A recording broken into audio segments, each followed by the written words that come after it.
Denver's up 2-0 on L.A. And they go back to Los Angeles where the Lakers are 6-0 in the postseason. They've blown people out on their home floor. But there is a lot of reaction to last night's game of people saying LeBron looked old, LeBron looked tired, LeBron looked done. And I think it's a wild overreaction, personally. But there are some things going on. He's 38 years old. Apparently, there's a documentary crew following him around.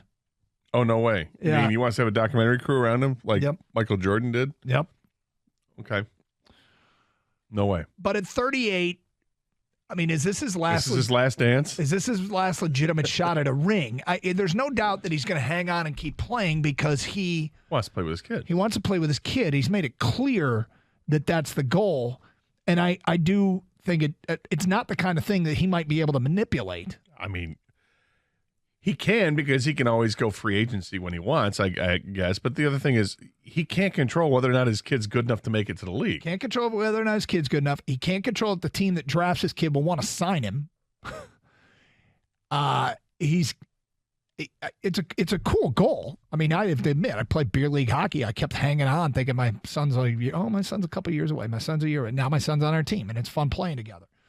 So I like that. But this regular season, do you know how many points a game he averaged at 38?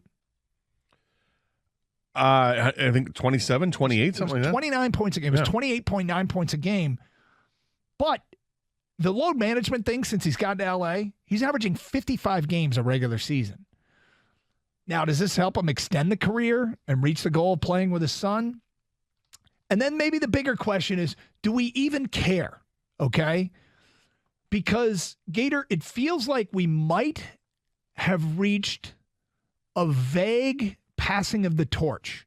What I mean by that, the NBA has gone through, close to a 50-year run of Dr. J hands the torch to Magic and Bird, who handed the torch to Michael Jordan. Don't skip one. Who handed the torch to Kobe Bryant, who handed the torch to LeBron James. I'd say to Isaiah, to Jordan, just to throw him in there. But yes, no, you're right. This is passing of the torch, and Steph Curry. And Steph Curry feels like he started down the far side. So it's going to Jokic. It's going to Tatum. It could be. I don't think it's as obvious as it's been in the past. It's not. I mean, when Bird was done, he was done. His back he was done. Magic, obviously, with AIDS and everything, that was writing on the wall. That was going to be done. Who'd you say after Magic? Who was it? It was Magic to Jordan. To Jordan, I guess. Let me be clear on this, too. When Jordan, it's not like Magic put his hand on Jordan's shoulder and said, "I bequeath you," or something like that. It's just kind of the way it happened. Yeah, exactly. And he took a couple years off and came back, still won some championships, but looked like he was totally spent and exhausted. And you could see, okay, done. But you're right. This guy's averaging 29 points a game at this age. Yep. Now, they played so much without Anthony Davis during the regular season, so that maybe that's why he had so many points. But even if Anthony Davis were healthy, he's still gonna average 25, 23 points a game, something like that. Remarkable at his age to do it. But do I think that he's crested in his career to the point where it's ready to hand things over to the next? I kind of do. It's getting close. And I'm not sure there's a clear heir apparent to the throne in the NBA. At one point, Giannis. Well, this is why the NBA is really good at what they do. There isn't a clear one because there's multiples. And that's what the NBA has done this time. There's a whole crew. There is you mentioned Giannis and Luka and Tatum, and there's just a bunch of guys. And if Zion ever got healthy, look at the hype around him. They just do it in a way now where it used to be Magic, Bird, Jordan, Kobe, LeBron. You mix in, there's Steph in there, of course, but instead of just focusing on one singular iconic player now, they do it where, hey, every team in this league you want to compete, you need a guy that's kind of well known to fans all around the league. I mean, you ask basketball fans, they know the stars of every team. And so I think that's what the NBA is doing next. Now, Luka may be that international star if he ever gets some playoff success, and he might be the guy. But if he isn't, like we mentioned, the Tatums and the other Giannis's and so forth, it's just that's what the league is built on. Jokic had a triple-double last night. Yeah, and he's doing it all the time. All the time he gets triple-doubles. And nobody's playing better right now than Jimmy Butler, but he's 33. He's not about, if you're 23. And then the guy who gets drafted next month is going to be the next. This guy might be, Wembanyama. Could be. Maybe that's a natural progression. But if he fails, the NBA's got guys to fall back on. I mean, Devin Booker. The list goes on, and I think that's where the NBA is going now. Just like, hey, let's get a bunch of stars, a bunch of guys that sell shoes and merch and whatnot. Is it better for the NBA that they don't have some dynastic team? That it's every year somebody else wins it. Is it better? I don't know. Because what makes something better for a league? Is it better because the TV ratings are better? Is it better because you have more healthy markets? Is it better because it just shifts the merch sales? What makes something better?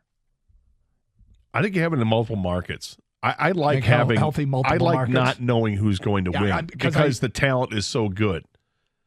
That there isn't one super team because, boy, we sure hated that super team they formed down in Miami. Yeah, that's true. Did not like that. Boy, we sure took offense when Kevin Durant went over to Golden State.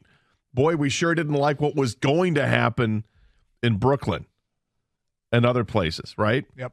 So when you got teams that are built around one guy, like it is in Dallas, like it is in Denver, like it is in Atlanta, or it is in Phoenix, or wherever, it's kind of cool because there's so many of them that have that opportunity.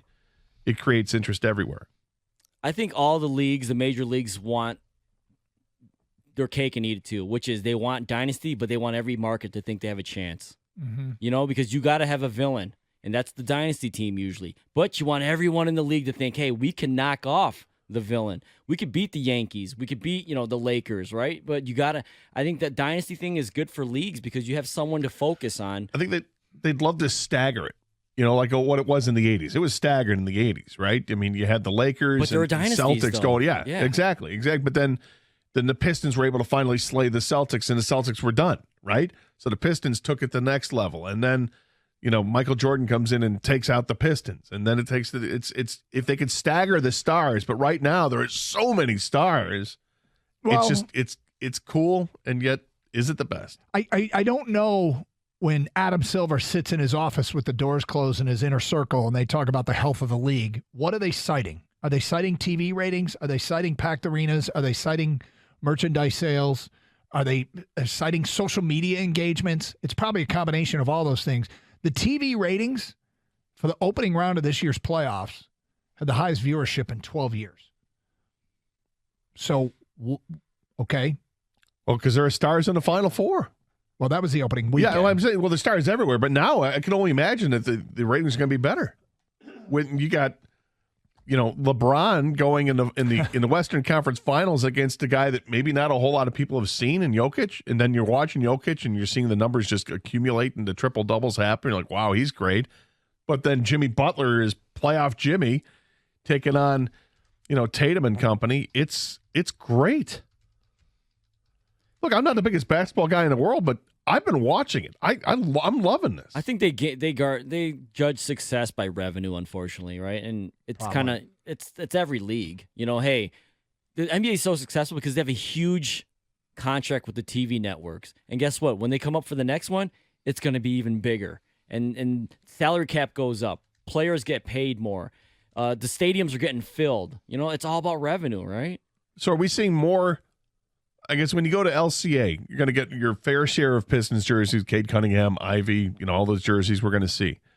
But the visiting jerseys that you see, are we seeing a much more diverse group of the jerseys, or is it all collectively, hey, there's nothing but whatever, Luka Doncic jerseys? Yeah, I think you see a bunch of different stars. And I think it's a good thing. And that's a good thing for the league.